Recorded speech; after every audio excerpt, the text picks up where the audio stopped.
At humanity's fastest speed ever achieved, it would take 30,000 years to leave the solar system. 30,000 years. Not decades, not centuries, not even millennia. 30,000 years. You won't make it. Neither will your children, nor their children, nor the next 1,000 generations after them. To put that in perspective, 30,000 years ago, humans were painting animals on cave walls. We hadn't invented the wheel. We hadn't discovered fire control. We were hiding from predators in the dark. That entire span of human evolution, from caves to smartphones, from stone tools to spacecraft, all of it would need to happen again before we reach the edge. And yet, most people don't even know where the solar system actually ends. They think it's Mars. It's not. They think it's Jupiter. It's not. They think it's Pluto, that frozen little rock at the edge of our textbook diagrams. It's not even close. So where does the solar system actually end? And why is reaching it nearly impossible with everything humanity has ever built? Let's find out. Imagine standing at the launch pad. The countdown begins. 10, 9, 8. Your heart pounds against your chest. The metal beneath you vibrates with restrained power. 3, 2, 1. Engines ignite. The ground disappears in a storm of fire and smoke. Thousands of tons of fuel erupt beneath you, converting into pure thrust. The force pushes you back into your seat so hard you can barely breathe. Within seconds, you break the sound barrier. Within minutes, gravity begins to loosen its grip. The sky above you transitions from pale blue to deep indigo to absolute black. And then you see it. Earth.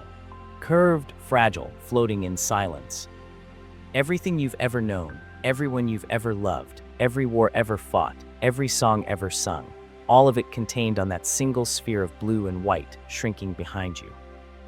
You are now traveling faster than a speeding bullet. Faster than any fighter jet ever built.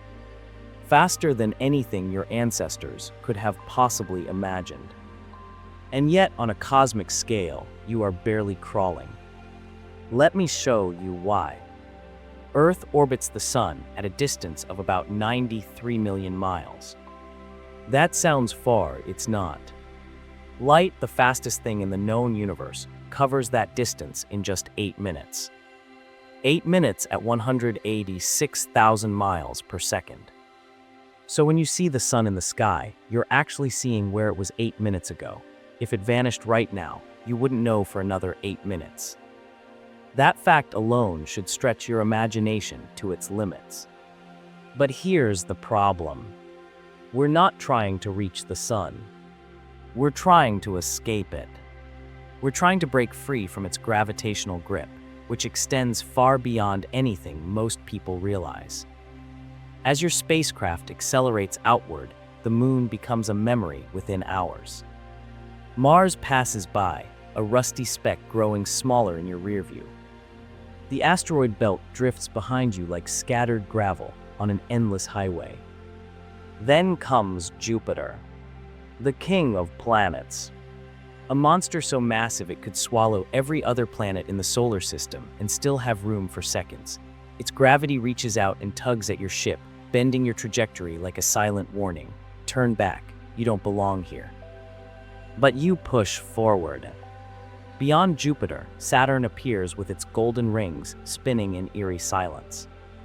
Uranus rolls sideways through the void like a forgotten marble, knocked off its axis billions of years ago by some unknown catastrophe.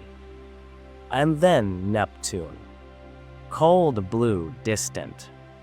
Nearly 3 billion miles from the sun. Sunlight here is 900 times weaker than on Earth. Noon on Neptune looks like twilight on our world. Reaching Neptune took Voyager 12 years of non-stop travel.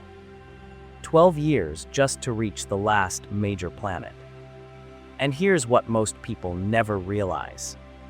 Even at Neptune, you're not even close to the edge. Because the solar system does not end with planets. Beyond Neptune lies a frozen wilderness called the Kuiper Belt, a vast ring of icy debris left over from the formation of our star 4.5 billion years ago. Pluto lives here. That tiny frozen world we once called a planet now drifts in near total darkness, demoted and forgotten, just one of millions of icy objects scattered across this region. Out here, the sun is just another bright star in the sky. If you held up your thumb, you could block it completely. Most people believe Pluto marks the edge. It doesn't. Pluto is not the edge of the solar system. It's not even the beginning of the edge. What lies beyond is something far more immense and far more terrifying. The Oort Cloud, a spherical shell of ancient ice and rock that surrounds our entire solar system in every direction. It doesn't orbit the sun in a neat ring like the planets. It envelops everything like a ghostly shroud, stretching outward into the cold void. Now here's where the numbers become almost impossible to grasp. Neptune orbits about 30 times farther from the sun than Earth does. The inner edge of the Oort Cloud begins at 2,000 times that distance. The outer edge extends to 100,000 times the Earth-Sun distance. 100,000 times.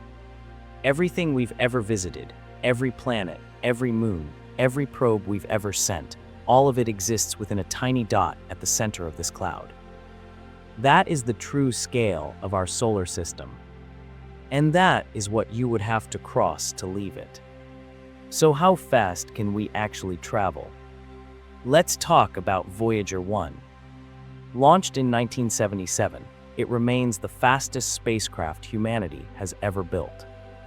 It travels at roughly 38,000 miles per hour, fast enough to cross the entire United States in under 5 minutes. Fast enough to circle Earth in about 40 minutes. At that speed, it took Voyager 35 years to reach the heliopause, the boundary where the sun's solar wind finally gives way to the pressure of interstellar space. That happened in 2012. Headlines around the world celebrated it as leaving the solar system.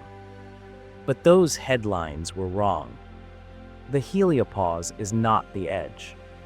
It's simply where the sun's breath runs out.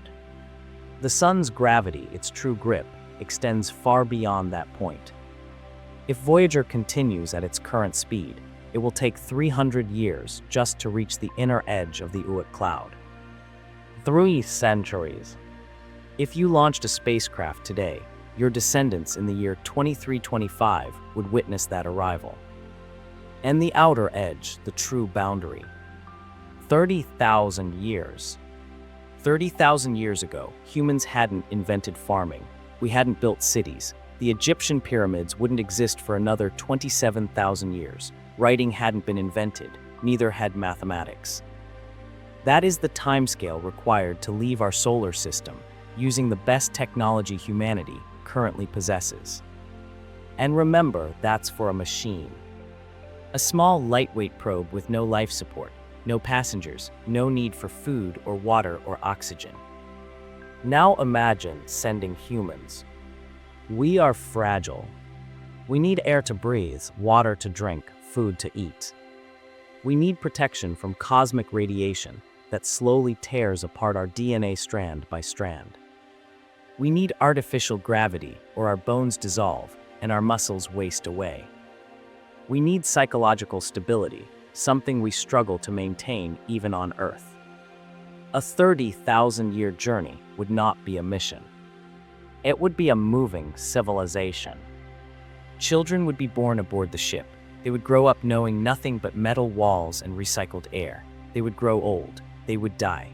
And their descendants, 1,000 generations later, might finally glimpse the edge. Might. And what would they find there? No walls, no gate, no marker. Just empty space. The edge of the solar system is invisible, a gradual fatting of the sun's influence into interstellar void.